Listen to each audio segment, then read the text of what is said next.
Hello everybody, and welcome to episode 5 of The Pulp. Today, we're diving into one of Procon's most innovative projects, our coating business unit, which offers the Vireo product line. This is where the magic happens, where we take raw materials and create specialty coated products that serve industries like food packaging.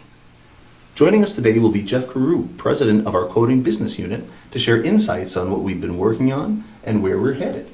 Before we bring Jeff in, we wanted to share that we're going to start a contest, if you will, but it's really for a drawing. We'll be sharing a keyword at the start of each of the next 5 episodes. We encourage all of our viewers and listeners to keep a running list of those keywords.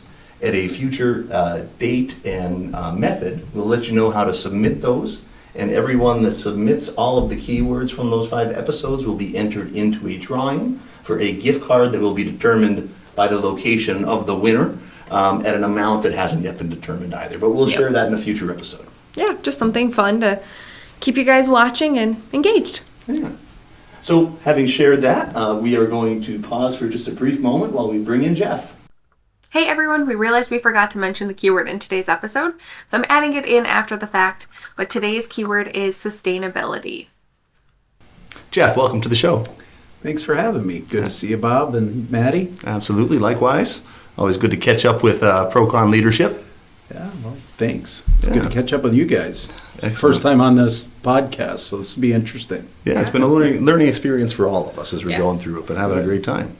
Good. So let's get started with the big picture, Jeff. Sure. Tell us what Vireo is all about and what makes it unique in the packaging space. Sure. So, Vireo in general was a design for Procon to get into something that offered, I guess we'll call it maybe the next 15 to 20 years for Procon and secondary life, if you will.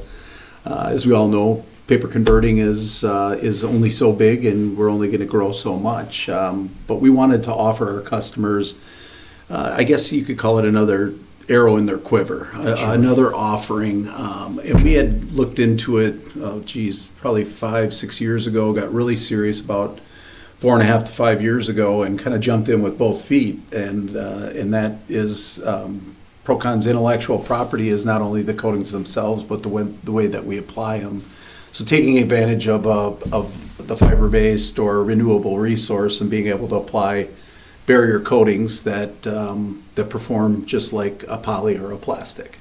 So replacing the plastic and still maintaining that sustainable alternative for the customers, which is fiber-based substrates. So for sure. And it's funny that you bring up that keyword sustainable. We were talking a little bit about that before we started rolling, and it only just dawned on me now that it's sustainability focused from a standpoint of the product itself, but to your point, those next 15, 20 years, it brings sustainability to the Procon business as well. Sure. And, our ability to grow by developing these products is one thing, but to have these products that are available in the marketplace for our customers that already exist, the big mills, the North American domestic mills, as well as the large Western European mills, being able to take some of the very same substrates that they're currently selling into the marketplace that normally would have an extruded film on it, being able to coat those products and then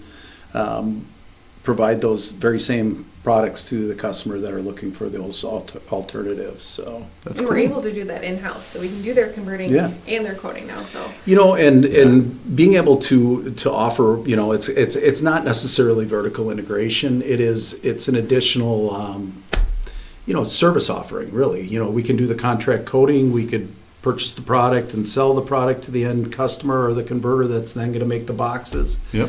But being able to provide that service, because dependent upon who you talk to in the marketplace, 30 to 40% of the product that's in extruded or a PE product ends up in sheets. So there's a good chance that it'll help drive more converting opportunities to the backbone of our business, which is the contract converting. So that's going to be an advantage always around, for sure.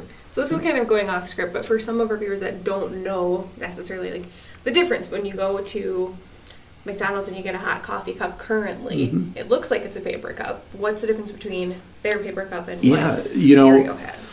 It's a really good question because to the consumer, that's exactly what they see. They see a paper cup, but what they don't understand is that there's a 1/2 mil or 3/4 mil of extruded poly, which is a finite resource. It comes from, fossil fuels, right? Mm-hmm. All plastics are a byproduct of fossil fuels. So it's a big byproduct, but it's also a very valuable byproduct to the oil and gas companies because, sure. If a big portion of your revenue stream is coming from the plastic side of it and the byproducts, it's a big deal. So, but the paper cup as it sits now, the sidewall is usually quite a bit thicker than the bottom stock, but the sidewall, if it's a hot cup, is usually coated on the inside with a 1/2 mil or 3/4 mil poly. The bottom stock is either 1/2 mil on the top side or 3/4 mil on the top side and then a 1/2 mil. So when you think about that overall structure, it's got anywhere from 1.2 to 1.75 mils of poly or plastic on the cup. So our coating is intended to replace that poly. And it still needs to function. Not only, you can't be leaking coffee all over your lap, but it still has to be able to run through the high-speed forming equipment. So the PMCs and the Horhoffs of the world, it still has to run at the exact same speed as poly. Mm-hmm. So in describing the way that the cup is set up with those coatings, Mm-hmm. I mean, I think I'm in the same boat as a lot of consumers where I buy that cup off the shelf or receive it from the store and it just magically became that way, right? What are some of the challenges that are involved in making a coated product? The big time challenges really are, every substrate coats a little bit different. So we may have one product of SBS that coats better than another. Some of the challenges are, one, you have to meet the same barrier requirements. So a hot cup, for that matter, has to have a low single-digit cob and it has to have excellent oil and grease resistance and prevent wicking. Because if you think of it, there's a surfactant, which is in coffee creamers, for example, is really aggressive, and it actually penetrates that board. And what happens is that then it starts to wick that material and then destroy that bond that's made there, or actually destroy the cup itself. It'll start leaking or something along those lines. But the challenge is, one, being able to coat that material, then two, being able to meet the same, one, barrier requirements, and then two, performance requirements. So the performance not only in the converting, if you think of Procon, we're a large converter, right? Yep. But there's a next step in that. So we'll coat the material, it'll go to a cup manufacturer, and then they'll manufacture those cups. Some of those, the new technology that's out in the cup market, they're making cups at 330 cups per minute. So if you think of 330 cups per minute, you got milliseconds. It's 0.2 milliseconds that cup is actually engaged in the forming process. So it's got to perform like that. So sure. Well, that explains all the various cups that I see in the conference room sometimes being tested, right? Keep testing them. Sure. We want to keep testing them, and if you get anything that doesn't look right, email me, send me a note, come see me. So. Yeah. Awesome. Yeah. Well, I'm going to bring it back to the sustainability piece, right? We hear a lot of talk about it for the benefit of our viewers and listeners. A definition of sustainability is meeting our own needs without compromising the ability of future generations to meet theirs. So with that in mind, what does sustainability look like for Vireo, and how are we designing products that are better for the environment than alternatives? Sure, and I think in general, if you look at poly or plastic, or we say we're free of the 7 major plastics. Our coatings don't contain any of the 7 major plastics. By that definition alone, it's a much more sustainable alternative than what's currently out in the marketplace. If you think of it, if you put a cup in a landfill and it's got plastic in it, right? That's going to be there hundreds of years from now. Sure. The difference being, one, the fiber-based material that we're coating is a renewable resource by definition. Yep. Being able to provide an alternative coating that meets the same performance characteristics, but the product can then be recycled or repulped or made back into the value stream. And the repulpability is a very unique. 100%, right. And that's where the true value comes. So if you look at sustainability, Like you said, by definition, it's meeting our needs, but then not robbing from our generation Right. or future generations those particular needs. So being able to provide that fiber back into the value stream, so it could become a piece of copy paper, or it could become a wine label, or it could become tissue or towel. So Right. there's a lot of different things that the product can then go into a valuable stream. Awesome. I understand that we've developed some unique products like our ream and sandwich wraps. Yeah. Can you share what makes those stand out? Believe it or not, there's 5 to 7 mils of poly that are on a ream wrap, or pounds, I Oh, guess wow. you would say. I Yeah, did so not know you that. wouldn't think of it, but and it's there to either one, keep the characteristics of that paper intact, right? Mm-hmm. So it's not bouncing around for moisture content. The paper becomes wavy. It doesn't run through your copy Sure. machine. What makes it unique is our poly-free ream wrap is recyclable and repulpable. And one of the biggest issues that people see is if you open up a copy paper, right, a ream of paper, that ream wrap goes into the waste bin. That's And here never you thought have of it 100% really, but yeah. renewable resource, and you're wrapping it with film. It doesn't make a whole lot of sense, right? Right. For us to be wrapping something like copy paper or digital ream wrap or something like that in a product that can't be recycled and repulped through the normal waste stream. Seems like a version of putting the cart before the horse, kind of. Sure You've got to be does, able to right? wrap it in something Yeah. sustainable too. And it's been around forever. I mean, most people, we've even talked to some of the mills that are huge copy paper mills where they didn't even know that they had poly on their ream wrap.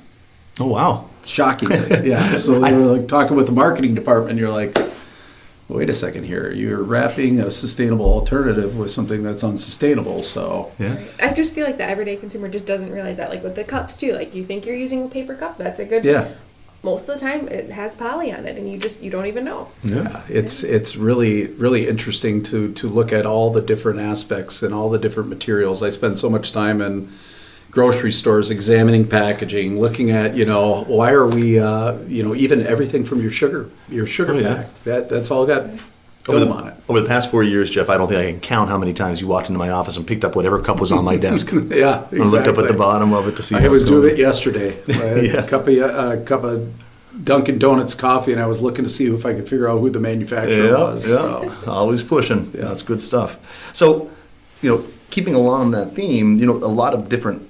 It seems the market is setting the trends that influence how we are approaching our coding. So, what is in the market out there right now that might be causing us to think differently or take a new approach? Sure. And the main thing is everybody can understand is the consumer, given the opportunity to make a right decision or given a educated decision, they're usually going to typically do what's right? Sure. To buy the product that's packaged in something that's either been recyclable, repulpable, or has that brand. The biggest challenges that we face, of course, is going to be pricing because we're attempting to replace something that's been around for a lot of years, right? And it's Set cheap out- as a result. Right? Yeah, absolutely. I was just on a call actually right before I came over for the podcast and talking with a large equipment manufacturer out of Germany, and he said the same thing. I mean, the PE and PE coated products for cups and ice cream and things like that have been commoditized, because the mill's still generating the paper, and that helps drive the paper machine sales, right? Sure.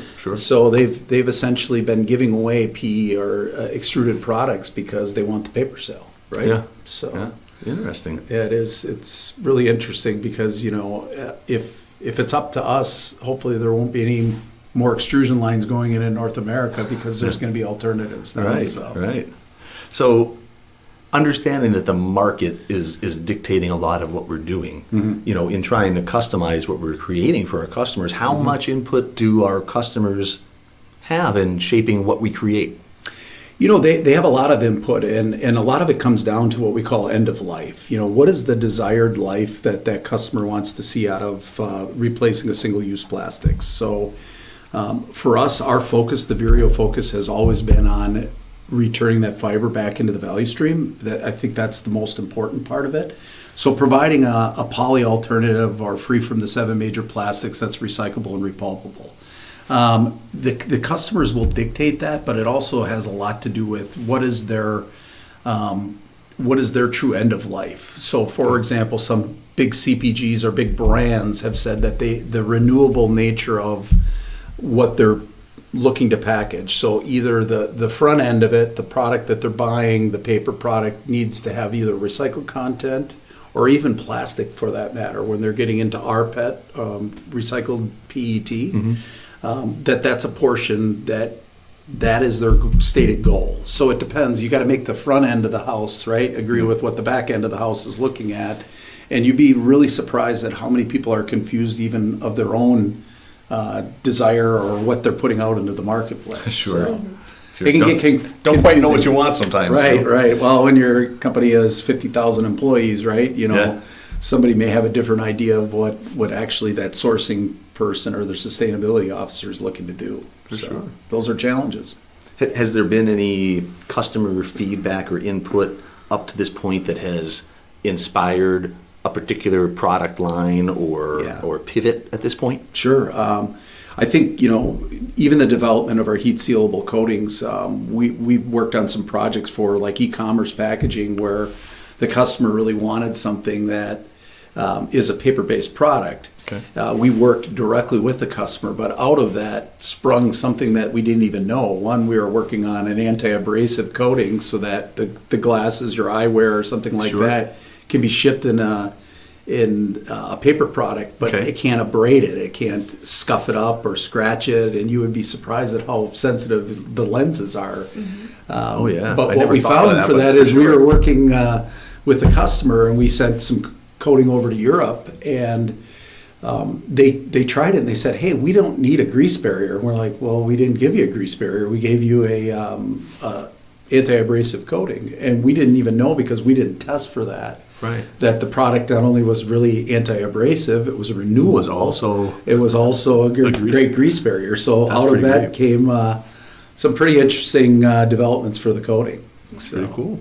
Well, good lead into the last question. So what's coming down the pipeline right now at Vireo that you might be excited to share with our employees? Yeah, so a big focus is certainly has continued down the path of like the tray development. So if you think of single thermoform trays, as it exists right now in the market, of the hundreds and hundreds of billions of trays that you see in your frozen food aisles, the vast majority of those are currently plastic, right? So if you buy and I can't use customers' names, but let's say you buy a frozen lasagna and you go to cook that at your house, that frozen lasagna is likely in a plastic tray. Being able to replace that is really something that we've been heavily focused on. Same thing for like foldable trays for like your apple pie boxes, things like that. Sure. A lot of that has been in the focus. Replacing that PET that's on the bakeable trays. So we're working with multiple companies right now, both here and abroad, at developing products that are able to take that PET out of the tray. Really, and it's pretty exciting. So you have some unique challenges there because one, it has to be dual ovenable, right? Because not everybody's going to bake it to the same baking instructions and cook it in the I know microwave. some family and members that can't follow. Oh yeah, of course. Yeah. Yeah. So we kind of take it to the extremes when we're working on stuff like that, real world testing. So the folks over at our coating lab are the best fed department here in Procon. For sure. Because we're doing a lot of real world testing. Lots of lasagnas, lots of brownies, lots of cookies, that kind of stuff. You might find some volunteers Oh, yeah. Sure, to absolutely. participate in that after they watch this. Yeah. I think that also ties back to what we shared in a previous episode about the microplastics in the brain, and even Yeah. just how changing up the tray that your food is made in the microwave or the oven, getting rid of that can reduce That's a really good the point. How amount much of that's coming from the microplastics plastic going tray into and your the... brain. Yeah. It really is. It's frightening, really, when you think about it. Because, excuse me, I stopped baking and like Rubbermaid and like the stuff that you would save your food in, and actually now put it in the trays that we've coated, and that's how I cook it, reheat it in the microwave or bake it in the oven. Because you see some of those, like the article from the Smithsonian, that there's a tablespoon of microplastics found in the human brain, which is one of the most difficult blood transitions when you think about that, being able to cross that barrier And that into your being brain. Equivalent microplastics to make a plastic spoon, not a plastic spoonful. Right. That's Scary, really. Yeah. When you that can explain my memory, right? Yeah, well, I'm going to use it as an excuse for mine. I can tell you that. exactly. Taking up space up there, it has to. Yeah, right, exactly. Well, Jeff, one thing before we close, we have started a little bit of a tradition of sharing a fun fact. I'm putting you on the spot, but I've got knowledge of your baseball history. Oh, yeah. You got any former players you might have played against or anything along those lines you could share with us? I played against a couple of really greats. I played against Michael Jordan. I played against Bo Jackson. Oh, I yeah. got to play on a team with Nolan Ryan. Got to play catch with him. So that was cool. But my little known fun fact for the folks out here at ProCon is I actually was Bob Gress's varsity baseball coach, I was as well wondering as Tim Klesch. So you can blame it on me with regards to Bob and Tim. So. Oh, you were a great coach, and don't discount that you helped in football too, Jeff. That's right, yeah. I remember specifically picking one pass off of you. Yes. Well, that's coming off that D I line. did the O coordinator at Bishop Hayfie High School. So. Oh yeah, loved it. Well, Jeff, thanks so much for joining us and giving us some insight on Vireo. It's so great to see how our team's creating these new and exciting products. Want to invite everybody to stay tuned for our next episode, where we'll be talking all about our waste stream and why it matters. So until next time, stay safe, stay curious, and keep making ProCon great.